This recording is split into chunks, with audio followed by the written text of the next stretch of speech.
저희들이 하나님의 사랑을 사모합니다. 그리고 저희들도 하나님을 사랑하기를 소원합니다. 그런데 이런 사랑이 싹트고 발전하기 위해서는 또 잘 유지되기 위해서는 자주 만나야 되죠. 그런데 저희들이 하나님을 만나는 것이 뜻대로 되지 않는 것 같아서 답답하기도 하고 또 큰 벽을 만나는 것처럼 느낄 때가 참 많이 있습니다. 이거는 믿음이 좋고 안 좋고의 문제가 아니고요. 모든 사람들이, 성경에 나오는 모든 인물들이 경험하는 것입니다. 그래서 우리가 이 문제를 가지고 조금만 생각해 보면서 우리가 그렇다면 주님과 만남을 위해서 할 수 있는 일이 무엇일까에 대해서 한 부분만이라도 좀 생각해 보려고 합니다.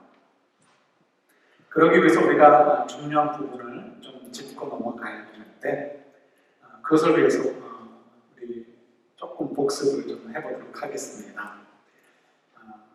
몇 주 전에 우리가 말씀 묵상했던 것인데 그 주제를 다시 한번 조금만 꺼내보도록 하겠습니다. 여러 해 전에 찍은 다큐멘터리를 근래에 보게 되었습니다. 북한에서 청소년 국제 축구 대회를 유치를 했는데, 그래서 우리 대한민국 선수단도 북한으로 버스를 타고 올라가게 되었습니다. 그래서 그때 경험하게 된 일들을 기자들이 찍고 그것을 편집을 해서 다큐멘터리로 국민들에게 소개한 이야기였습니다. 제가 기억나는 한 부분이 있습니다. 우리 남은측 대표단 중에 한 분이 마침 퇴근하는 북한 중년 한 남성과 대화를 하는 장면이었습니다. 그게 평양이었는지 혹은 지방의 도시였는지 모르겠는데요. 환경은 조금 푸른색이 있는 좀 공원 같기도 하고요. 그리고 그분들이 앉았던 곳은 벤치였든지 아니면 콘크리트 블럭이었는지 그 위에 앉아가지고 대화를 오랫동안 나누게 되었습니다. 대화 중에 이제 한 부분을 저희들에게 소개해 주는데 그 중에 이런 내용이 있었습니다. 남쪽 대표단 중에 한 분과 북쪽 아저씨와의 대화의 내용이었습니다. 남쪽 대표가 이렇게 묻습니다. 자녀분들은 어떻습니까? 그랬더니 이 북쪽 아저씨가 중년 남성이 아주 자신 있게 얘기를 합니다. 저에게는 아들이 둘이 있습니다. 그런데 모두 대학생입니다. 대학생 아들을 둔 아버지가 자랑스럽게 이야기합니다. 북쪽에서 제가 사정은 잘 모르지만 아들 둘이 다 대학에 가 있다 라고 한다면 보통 가정은 아니겠구나라고 생각을 할 수 있습니다. 그래도 워낙 말라가지고요, 이렇게 새까맣게 타는 모습, 그런 모습이 참 안 됐다라는 느낌을 저희들은 갖지만 그분은 굉장히 자부심 있게 이야기를 합니다. 대학을 다니고 있는 아들들이 있다 이런 얘기하다가 또 남쪽 이렇게 수행원 중에 한 분이 이야기를 건넵니다. 그럼 아드님들은 여자친구가 있습니까? 물었습니다. 그랬더니 이 아버지가 이야기를 합니다. 연애 같은 지저분한 것은 저희는 하지 않습니다. 이렇게 얘기를 하더라고요. 연애를 지저분한 것은 아마 북한 사람들은 생각하는지 모르겠습니다. 그 아저씨만의 생각일 수도 있겠죠.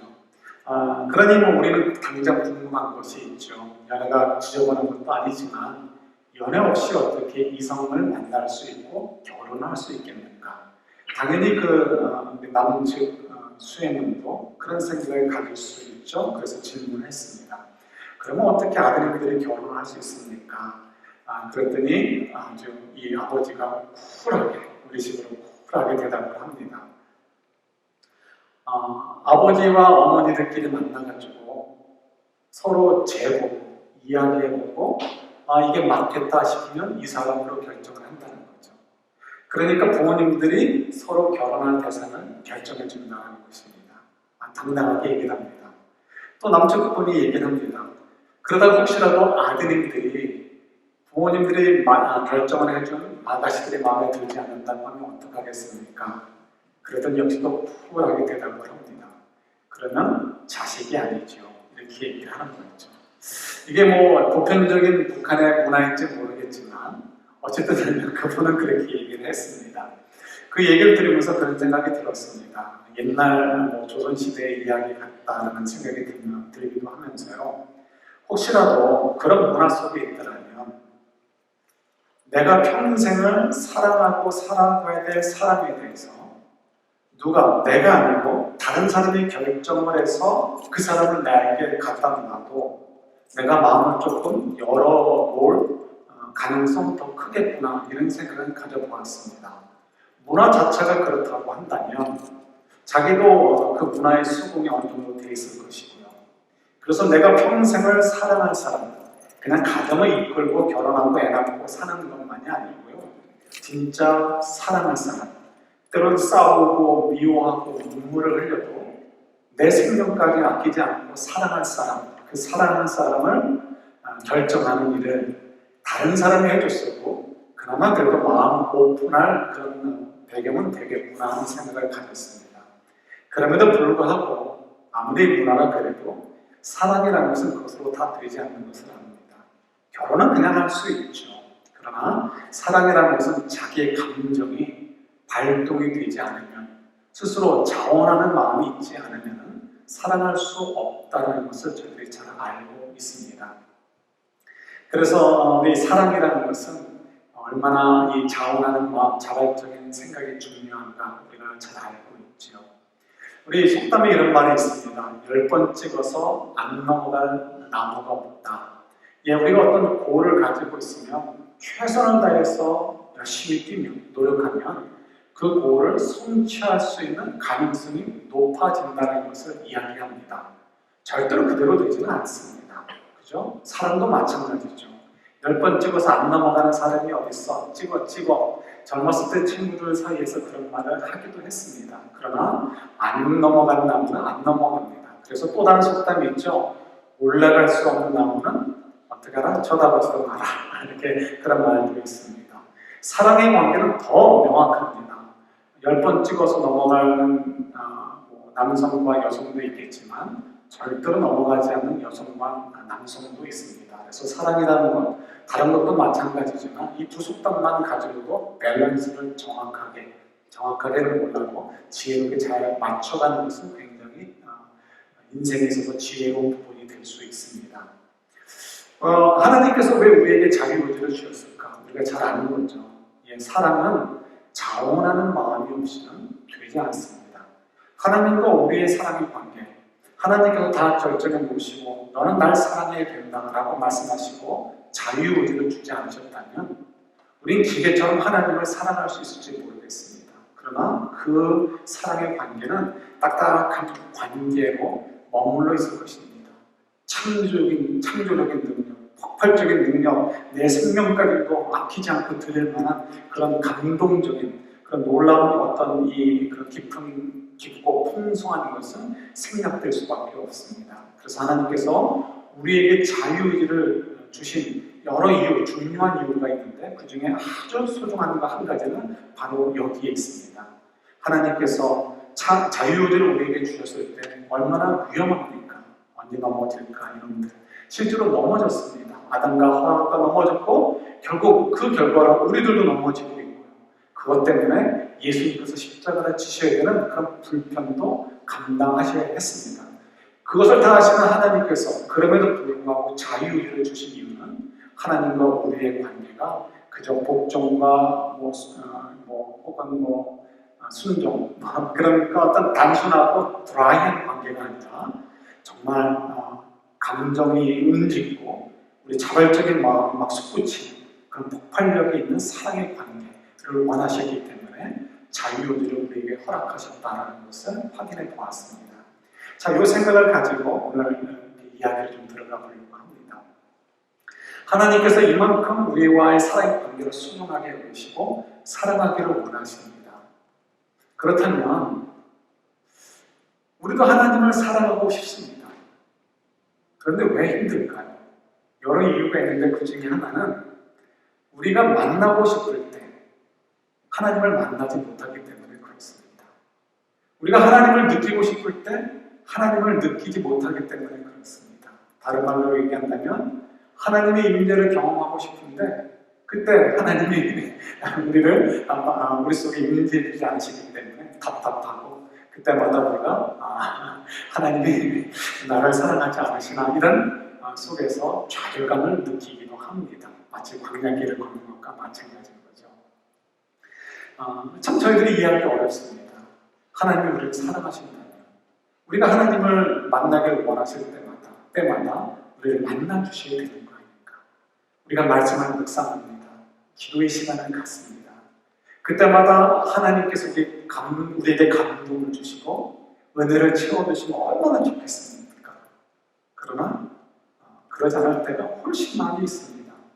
그래서 저희들도 모르게 하나님의 말씀을 묵상하거나 기도하는 시간이 형식적인 시간처럼 느껴집니다. 종교적인 형식에 순종하는 것에 지나지 않는 것처럼 느껴지는 거죠.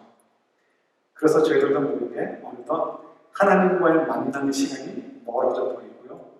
말씀 묵상, 기도 이런 것들이 우리 절절하게 우리 속에 다가오지 않습니다. 분명히 성령님께서 우리 안에 거하시잖아요. 그런데 우리 안에 거하시는 성령님, 우리 안에 살아계시는 성령님, 오늘 기도하실 때 성부 하나님, 성자 하나님, 성령 하나님 이렇게 우리 기도자가 말씀하셨잖아요. 무소부재하시다고 하시죠. 안 계시는 곳이 없으시는 어디에나 거하시는 우리 전능하신 우리 아빠 아버지가 계신데 나는 느낄 수가 없어요. 내가 주님을 만지고 싶어서 손을 뻗어도 내 손만 움직이고 공기만 느껴지지 하나님이 느껴지지가 않습니다. 이럴 때 우리는 이거 정말 하나님이 우리를 사랑하실까 이런 생각이 드는 거죠. 그런 의식이 듭니다. 우리가 사랑이라는 것은 특성 중에 하나가 만나고 싶을 때 만나는 것들이 사랑 아닙니까? 제가 지금 생각해도 계산이 안 되는 것이 있습니다. 그 중에 하나가 뭐냐면 제 아내를 보스턴에서 만나고 저는 이 캘리포니아, 서던 캘리포니아로 트랜스퍼를 했습니다. 학교로 옮겼습니다. 여러 이유 때문에 학교로 옮겼는데요. 학교로 옮기고 나서 그 한 학기 동안에 결혼하기 전까지 한 3-4달이죠. 3-4달 동안에 비행기를 타고 제 아내를 만나러 3번 갔습니다. 학교도 조금 건너뛰기도 하고 하면서 3번을 갔습니다. 그런데 지금 생각해도 이해할 수 없는 것이 누구한테 단 $1 빌려달라고 한 적도 없고요. 그리고 제 수준에 이렇게 돈이 있었던 것 같지도 않습니다. 그런데 어떻게 어서 돈이 났는지 주님께서 채워주셨겠지만 어서 돈이 났는지 3번이나 비행기를 타고 갔고요. 또 그곳에 있는 동안에 체재비가 들지 않습니까? 많은 돈을 사용할 수 있었습니다. 그럼에도 불구하고 제가 그것을 조금 더 아까워하지 않았고요. 보이지 않는 거죠. 다른 때 분들에도 돈을 최대한 모아서 어떻게든지 한 번이라도 더 가서 만나고 싶은 것. 이게 사랑의 관계 아닙니까? 그러니까 또 결혼도 하는 거죠. 그런데 주님께서 우리를 그렇게 사랑하신다고 하는데 그래서 우리는 또 주님과의 주님을 사랑하기를 또 주님께서 원하신다고 하는데 이상하죠. 우리가 주님을 만나려고 하면 우리 마음대로 되지 않습니다. 우리가 원하는 시간에 우리가 원하는 모양으로 만날 수 없다는 것. 이게 참 우리를 아프게 합니다. 그렇다면 왜 하나님께서는 그렇게 하시는가에 대해서 우리가 생각을 해보아야 됩니다. 우리가 우리 사랑의 관계 속에서 이건 좀 먼저 생각을 해보고 싶은 것이 있는데요. 적어도 2가지는 오해하지 않았으면 좋겠다는 것입니다. 첫 번째가 뭐냐면 이것입니다. 사랑은 주도권 싸움이라는 것이 있습니다. 그죠? 사랑은 주도권 싸움이다. 그래서 남자분들이 여자분들한테 처음에 만나자 그러면 여자분들이 어지간해서는 네, 그러지 않습니다. 요즘은 바뀌었는지 모르겠지만 옛날에는 그렇지 않았죠. 일단은 노하자 한 번쯤. 그랬어요, 여러분들이. 그래서 저도 데이트를 할 때 처음에 노하는 것 때문에 너무 마음의 상처를 받아서 그랬는데 나중에 알고 보니까 여자분들의 속성이 그렇구나 하는 것을 알게 되었습니다. 좀 밀고 당기는 것, 밀고 당기는 건 필요해요. 그러나 때로는 이렇게 이 주도권 싸움 같은 것이 있는 것이죠.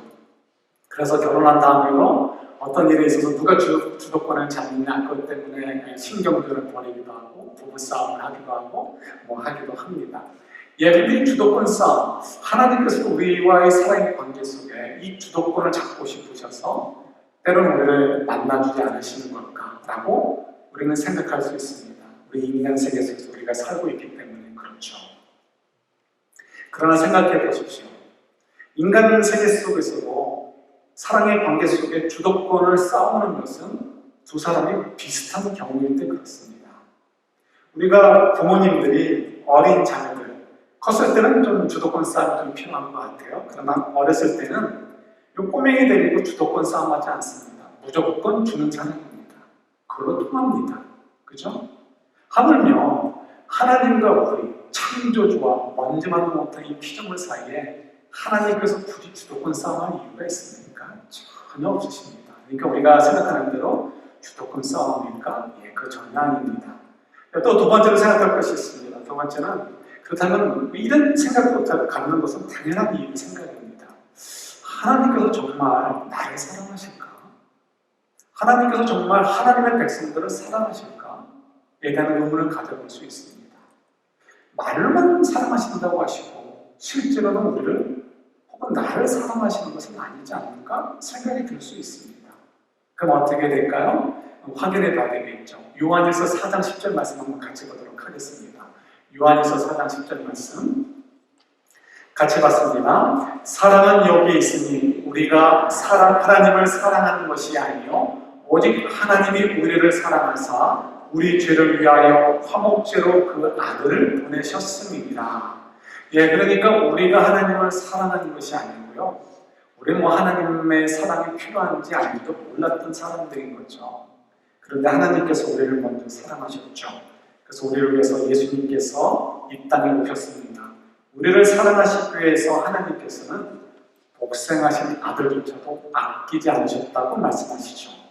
그래서 하나님 예수님께서 우리를 위해서 죽으시고 부활하심을 통해서 이제 우리가 새 영이 창조되어지게 되었습니다. 성령께서 우리 안에 거하시고 우리 안에 새 영을 창조해 주시게 되었죠. 자, 그렇다면 우리가 1차적으로 하나님께서 맞다 예수 그리스도를 통해서 우리 모두를 사랑해 주시는 것을 증명해 주셨구나. 그런데 나는 사랑해 주지 않으시는 건 아닐까 이런 생각도 들 수 있는데요. 그렇지 않죠. 하나님께서는 이렇게 평등하시죠. 모든 사람들에게 공평하신 하나님이시죠. 그래서 그의 백성들을 위해서 십자가를 지게 하셨다면 그것은 결코 나는 제외가 아니고 나도 포함되어진다는 것입니다. 그러니까 우리가 적어도 하나님의 진짜 하나님 백성이라고 한다면 우리는 하나님의 사랑에 대해서 의심할 필요가 없다라고 성경이 증명해주고 있는 것입니다. 자, 그렇다면 뭐 다른 이유도 있겠지만 이제 그건 생략하도록 하겠습니다. 이제 논리적으로 하나님이 저희들과의 관계 속에서 우리가 원할 때 원하는 방법으로 만나주지 않으신 이유가 적어도 하나님께서 주도권 싸움을 하시는 것도 아니고 또 하나님이 우리를 정말 말로만 사랑하시고 실제로는 사랑해 주시는 것이 아니다라는 것을 확인했다면 최소한 이것만 확인했어도요. 그렇다면 하나님께서 우리가 원하는 때 우리가 원하는 방법으로 만나주지 않으시는 데에는 분명히 어떤 목적이 있으시겠구나라고 생각하는 것은 너무나 당연한 논리적인 귀결입니다. 그렇다면 하나님께서 왜 우리에게 그렇게 일정한 거리를 두시는 것처럼 느끼게 하실 때가 있을까 생각해 보아야 되겠죠. 그 중에 우리 한 가지만 생각해 봅니다. 사랑의 특성, 또 다른 특성인데요. 사랑의 특성을 한번 좀 생각해 보았으면 좋겠습니다. 사랑의 특성 중에 하나는 예를 들어서 결혼이다라고 하면 결혼식에서 행진을 저쪽에 끝나게 되어지면 고올인이 아닙니다. 그죠? 제가 이 어렸을 때 들었던 그 기억이 아직도 생생한데요. 제가 대학생 때 선배 누님이 결혼하게 되었습니다. 신랑은 결혼식 때 처음 봤습니다. 결혼 행진을 하는데 저 끝부분에 제가 있었습니다. 그런데 그때 그 행진이 끝나는 지점에 갔을 때 그 신랑이 외쳤던 이야기가 있습니다. 뭐냐면 올인이었습니다. 이제 끝났다 이거죠. 그러나 그것은 사실은 잘못 이해하는 것입니다. 결혼이라는 것은 사랑의 시작, 스타트 라인을 쓰는 것이지 완성, 이 피니시 라인, 올인하는 것은 아니다라는 것을 이해해야 되죠. 하나님께서 두 사람을 한 몸이 되게 하시고 한 인생을 살게 하셨을 때는 그 다음부터는 서로가 서로에게 맞춰져 가면서 사랑을 이제부터 실습을 해야 되는 것입니다. 연애했을 때 이성의 그런 감정으로 흥분했던 것을 뛰어넘는 그것과는 또 다른 차원의 높은 차원의 그 깊은 차원의 그런 사랑을 우리가 평생을 해가야 됩니다. 그런데 그 평생의 사랑을 해가야 되니까 이 부부관계가 얼마나 소중한지 알아야 되는데요. 저희들이 소중한 것을 느끼지 못합니다. 별로 소중하게 생각하지 않습니다. 그죠? 그냥 결혼 관계만 유지하고 있으면 되는 것처럼 느껴질 수 있습니다. 그렇지 않죠. 진짜 우리가 하나님께서 우리에게 허락하신 부부 관계를 이해한다면 우리 세포 하나하나가 막 반응하듯이 우리 심령, 우리의 그 감정들이 정말 풍성하고 아주 예민하게 반응하면서 이 부부관계, 함께 인생을 살아가는 이 부부관계 속에서 얼마나 더 아름다운 사랑, 그 파워풀하고 풍성한 사랑을 만들어갈 것인가에 대해서 기대가 있어야 되고요. 그래서 소중하게 여길 수 있어야 됩니다. 그런데 우리는 먹고 사는 것도 바쁘고 애들 키우는 것도 힘들고 하다 보니까 그냥 부부관계라는 것은 그냥 함께 있으면 되는 것으로 머물 때가 너무나 많이 있는 거죠. 이 주님이 참 안타까워하시는 부분 중에 하나라고 생각을 합니다. 저도 잘 모르고요. 우리 모두가 잘 모릅니다. 그래서 사실은 계속 배워야 되는 것이 부부관계입니다. 이런 그 소중함을 알아야 우리가 이 부부관계를 더 키워갈 수 있고요. 그리고 이 소중함을 알 때 이 부부관계가 얼마나 지켜야 될 것인가, 꼭 있어야 되는 것인가에 대해서 간절한 마음을 갖게 되어집니다.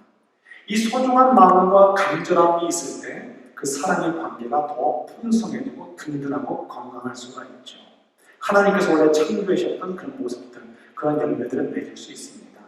그러나 우리의 그 완악함과 우리의 연약함 때문에 이 사랑의 관계를 소중히 생각도 충분히 하지 못하고요. 그만큼 또 간절한 마음으로 바라보지도 못합니다. 이것이 문제인 거죠. 그런데 저희가 언제 그런 소중함과 간절함을 느낄 수 있습니까?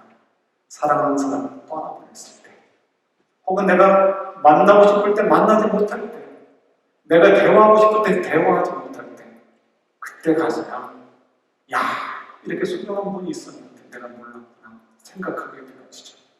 그래서 때로는 우리 마음대로 내 만남을 가져가지 못하게 될 때 가서야 우리는 그 소중함을 깨닫게 되어지고 그 축복됨을 깨닫게 되어지고 그래서 간절한 마음으로 그 사랑의 관계를 그리워하고 또 지키려고 애를 쓰게 되는 것입니다. 이것이 정말 하나님께서 우리에게 왜 만남을 아무 때나 우리가 원하는 방식대로 허락하지 않으시는가, 그 이유 중 하나가 바로 여기에 있는 것입니다. 우리는 여전히 완악해요. 그래서 내 마음대로 주도권을 잡고 싶고요. 내 마음대로 뭔가를 하고 싶습니다. 사랑의 관계도 그렇죠. 내 마음대로 컨트롤하고 싶습니다. 근데 그것은 뭐라고 얘기하죠? 사랑이 아니고 뭐라고 얘기하죠? 집착이라고 얘기합니다. 자녀들에 대해서도 나는 이렇게 어떻게 해야든지 컨트롤하려고 합니다. 그것이 사랑이라고 생각을 합니다. 그러나 사실은 그것은 집착에 지나지 않습니다. 어린 자녀들조차도 내 마음대로 하려고 하지 않고요. 그를 존중해 줄 줄 알고 기다려 줄 줄 알아야 됩니다. 그때 내 마음대로 할 수 없고 기다려주고 그를 존중해주고 그의 생각을 알아가고 또 내 생각 밖에 더 좋은 길을 찾아서 그 길을 예배해 주려고 할 때 우리가 느끼는 벽이 있습니다. 아, 내 마음대로 못하네. 그때 오히려 그것이 자녀와 나의 관계의 소중함을 깨닫게 되어주고 그래서 잘 지키려는 간절한 마음이 생기게 되어줄 때 내 마음대로 집착으로 컨트롤하는 것과는 또 다른 차원 정도가 아니고 정말 월등히 높고 풍성한 그런 관계를 가질 수 있게 되는 거죠. 하나님께서 우리에게 요구하시는 것이 바로 그런 관계입니다. 그래서 하나님께서 우리에게 필요한 만큼 다가오시기도 하시고 때로는 필요한 만큼 우리 마음대로 하나님을 만나지 못하도록 하시는 이유가 거기에 있습니다. 그러니까 좋은 말로 하나님께서 우리와 밀당을 좀 하시는 것입니다. 그 밀당의 예를 좀 들어보도록 할게요. 때로는 첫 번째로 하나님께서 우리를 적극적으로 찾아오실 때가 있습니다. 대표적인 예가 이 예레미야와 모세입니다. 모세를 제1모세, 예레미야를 제2모세라고 얘기도 하는데요. 그 중에 아주 여러 가지 그 비슷한 면이 많이 있는데 그분들의 사역도 그렇고요. 그 중에 하나가 뭐냐면 모세와 예레미야 둘 다 하나님을 만나고 싶지 않을 때가 있었습니다. 그런데 그때 하나님께서 오히려 적극적으로 찾아오신 거죠. 그때가 언제냐면 모세에게나 예레미야에게나 너 이제 나와 함께 가자.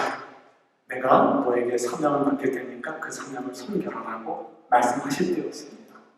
모세와 예레미야는 당연히 노합니다. 왜 노할까요?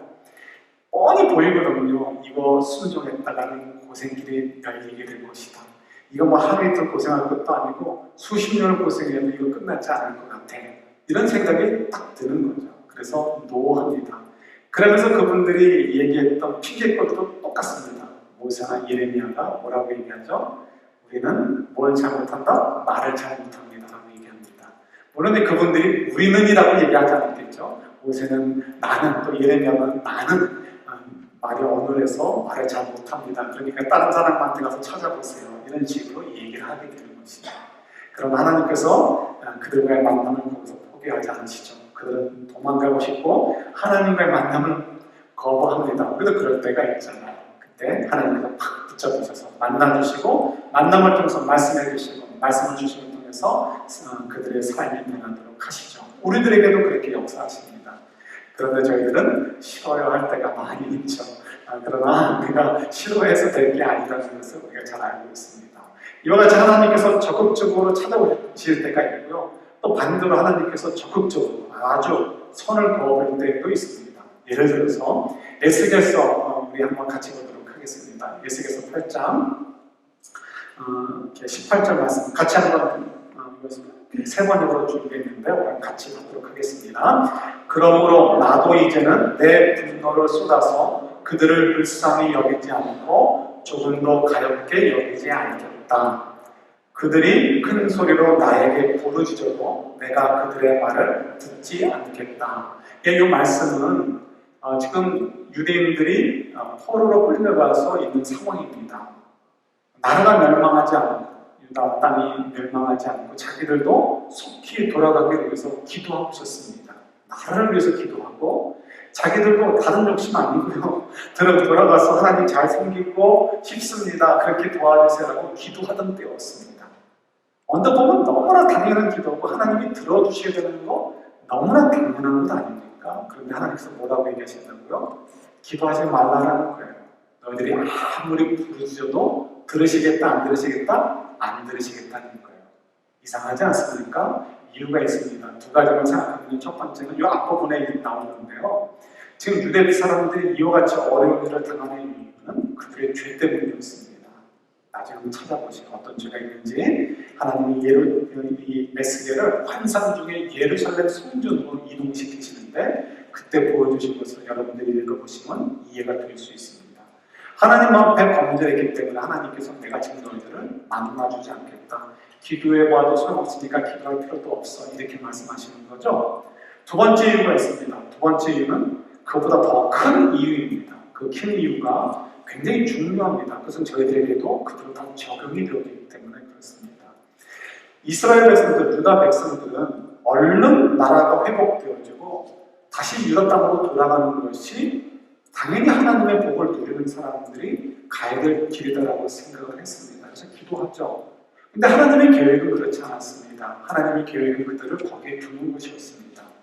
물론 죄 때문에 끌려갔지만 그건 과정이고 하나님의 목적은 그들을 거기에 두는 거였습니다. 그리고 때가 되면 70년 만에 일부는 돌아오고 나머지 일부는 남겨두기를 하나님께서 원하셨습니다. 그래서 성경에서 돌아오지 않고 남아있었던 사람들을 이렇게 힐난하거나 문제 있는 식으로 얘기하지 않습니다. 왜 그럴까요? 그들은 무엇을 위해서 남아있는 자들이죠? 그들을 뭐라고 불러요? 디아스포라라고 얘기하죠? 디아스포라들입니다. 그들이 나중에 어떤 역할들을 하죠? 바울을 비롯해서 복음을 전하는 사람들이 전 세계 복음을 전할 때 징검다리 역할들을 해줍니다. 그분들을 통해서 복음을 전하는 어떤 스테이션을 근거지들을 하나님께서 미리 예비해 두시고 그분들 또 그 디아스포라들을 통해서 복음이 확산되는데 결정적인 역할들을 하게 하시는 거죠. 하나님께서 이런 위대하고 원대한 계획들을 가지고 계신데 유대인들은 그것을 이해 못하죠. 그러니까 우리 빨리 집에 돌아가게 해주세요. 돌아가게 해주세요. 소용없다는 거예요. 우리가 기도에 대해서 잘 생각하셔야 돼요. 나는 국가를 위해서 기도하고 나는 합당히 이렇게 기도하는 것이 맞다라고 내 상식적으로 누가 물어봐도 이렇게 기도하는 것이 맞다라고 생각하는데 왜 안 들어주실까?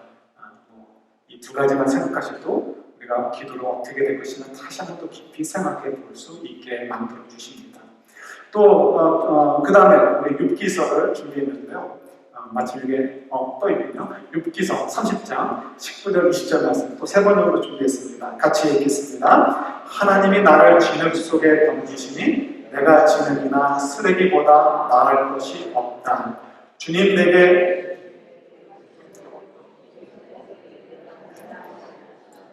내가 주님께 기도해도 주님께서는 들은 채도 않으십니다.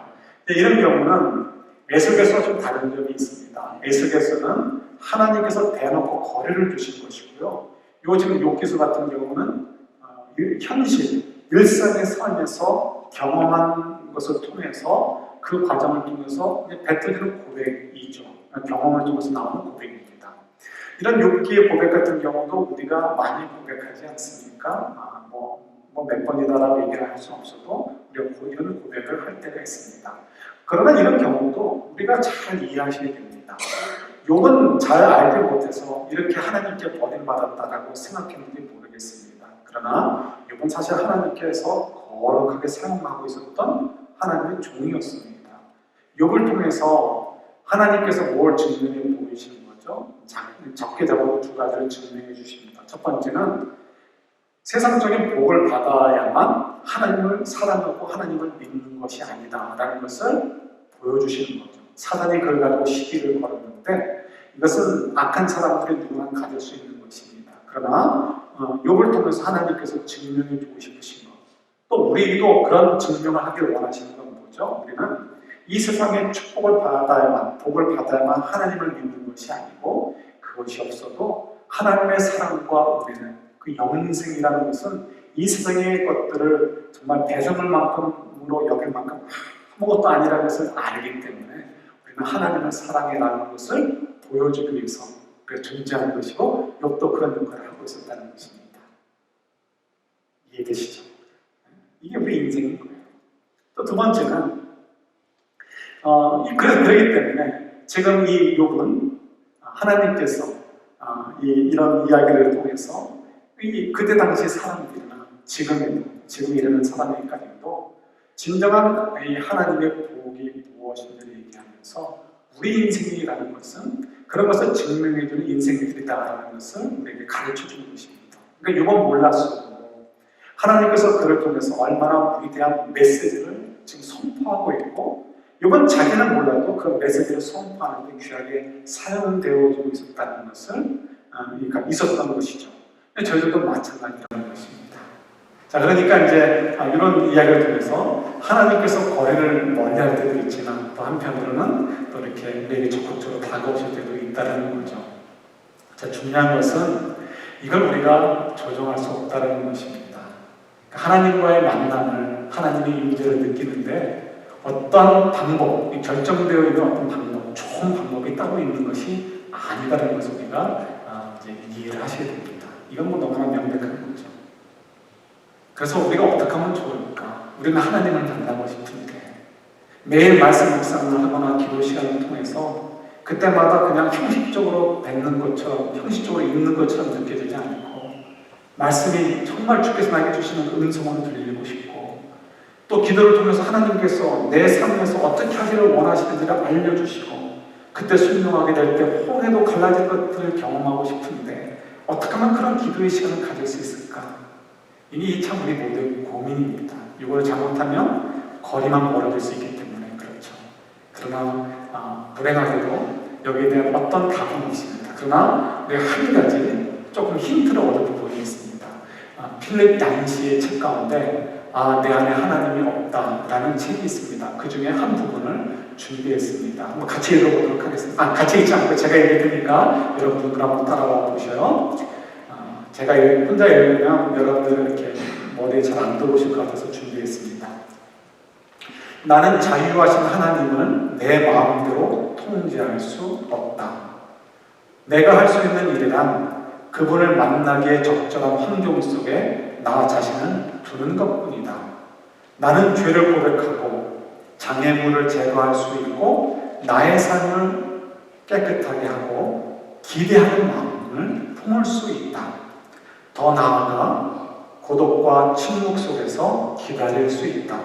아마 이것이 가장 어려울 것이다. 어느 누구도 하나님의 임재를 경험하는 확실하고 보장된 방법을 제시할 수 없다. 왜냐하면 그것은 하나님께서 스스로 결정하시는 문제이기 때문이다.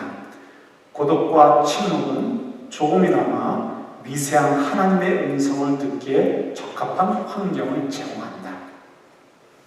그러니까 우리에게 필요한 것은 뭐라고요? 우리가 결정할 수 없어요. 주도권은 하나님께 있기 때문에 그렇습니다. 그러나 적어도 우리가 할 수 있는 것은 고독하고 미세한 음성을 들을 수 있는 그런 시간을 만드는 것을 우리가 할 수 있다는 거죠. 오늘 본문의 야곱이 그런 이야기를 우리에게 가르쳐 줍니다. 그는 자기 욕심으로 뭔가를 하려다가, 그러니까 하나님의 복을 받으려다가 도망가는 신세가 되었습니다. 하나님의 복을 받고 싶었는데 하나님과 함께하고 있는 아버지와 멀어지고 있고 하나님의 언약의 땅으로부터 멀어지고 있습니다. 거꾸로 가죠. 불안하죠. 그때 정말 고독하죠. 잠은 들었지만 그 잠도 어쩌면 하나님이 주셨을 것 같습니다. 잠을 깊게 잘 수 없죠. 강도가 올 수 있고 야생동물이 덤빌 수 있기 때문에 그렇습니다. 그 고독의 순간 나는 하나님으로부터 멀어지는 것 아닌가라는 그 외로움의 시간에 오히려 하나님께서 그를 찾아가셨던 것을 보게 되어집니다. 그래서 하나님께서 여기서 나와 함께 하시는구나 라는 그 고백을 하게 되어지고 그 땅을 베델 하나님의 집이다라고 불렀던 것을 저희들이 오늘 본문 속에서 발견할 수 있습니다. 예, 우리에게도 하나님을 정말 사랑하고 싶은 마음이 있습니다. 근데 그러기 위해서는 하나님을 만나야 되는데 우리가 잘 만나지지 않습니다. 그래서 우리가 기다려야 됩니다. 근데 그것을 어떻게 기다리면 좋을까? 성경이 우리에게 지혜를 주시는 거죠. 야곱은 지혜를 주시고 또 우리 여러분 열처녀의 비유를 아십니다. 열처녀의 비유 가운데 지혜로운 다섯 처녀는 신랑이 언제 올지 모릅니다. 그래서 기름을 가득 채워놓고 밤새 기름을 태울 수 있었습니다. 등불을 밝힐 수 있었죠. 그러다가 신랑이 밤늦게 오거나 새벽녘에 와도 그를 기쁘게 맞이할 수 있었던 것을 우리가 알 수 있습니다. 우리가 하나님을 만나는 시간, 만나는 방법을 우리가 마음대로 주장할 수 없습니다. 하나님은 그것을 허용하지 않으시니까요. 그러나 이 열 처녀 중에 지혜로운 다섯 처녀의 비유처럼 우리가 기름을 충분히 준비하는 것은 할 수 있습니다. 필립 양씨의 말처럼 우리의 생각을 좀 단순화시키고 그리고 고독의 시간을 만드는 것입니다. 그리고 하나님께서 임재하실 수 있도록 준비하시는 거죠. 21세기를 사는 저희들은 너무나 바쁘게 살아갑니다. 9 to 5라는 노래도 있었지만 그런 노래조차도 이제 잊혀져가는 시대에 살고 있습니다. 9 to 5가 이제는 이야기 되는 시대가 아니죠. 오히려 꿈속에서라도 일하는 생각 혹은 이 삶의 문제를 고민해야 되는 그런 시대에 우리가 살고 있습니다. 그러다 보니까 하나님과의 만남을 위한 고독의 시간, 그 외로운 시간을 우리가 내어드리는 것이 너무나 익숙지 않게 되어져 버렸고요. 기도하는 시간, 묵상의 시간도 시간에 쫓깁니다. 내 볼은 몇 분이다. 그동안 뭐 해야지? 많이 뭔가 하려고 하고 기도도 믿습니다 하다 보니까 하나님의 음성을 들을 수 있는 고독의 시간이 없어져 버리고 있습니다. 어느덧 우리가 점점 영적으로 들어와야지는 것 같고 하나님의 사랑이 좀 의심이 되어지고 관계가 멀어지는 것 같은 느낌을 수도 없이 느끼게 되어지는 거죠. 다른 것보다도 우리가 좀 고독의 시간이 필요합니다. 지혜로운 다섯 처녀들처럼 그들은 기름을 준비했죠. 우리의 기름은 뭘까요? 고독의 시간을 좀 만드는 것입니다. 고독의 시간이라는 것, 주님을 만나기 위해서 비워두는 시간, 그것이 기름처럼, 그죠? 기름인 거죠. 우리가 충분히 준비해두는 것이 우리들에게 필요합니다. 그럴 때 주님께서 속히 만나주실 수도 있지만 때로는 이 기쁜 몸이 다 가서 내 준비된 기름조차도 다 꺼져갈 만쯤 되는 새벽녘에 가서 또 주님께서 오실 수도 있는 거죠. 중요한 것은 뭐냐고요? 우리가 이 기름을 충분히 준비해두는 것.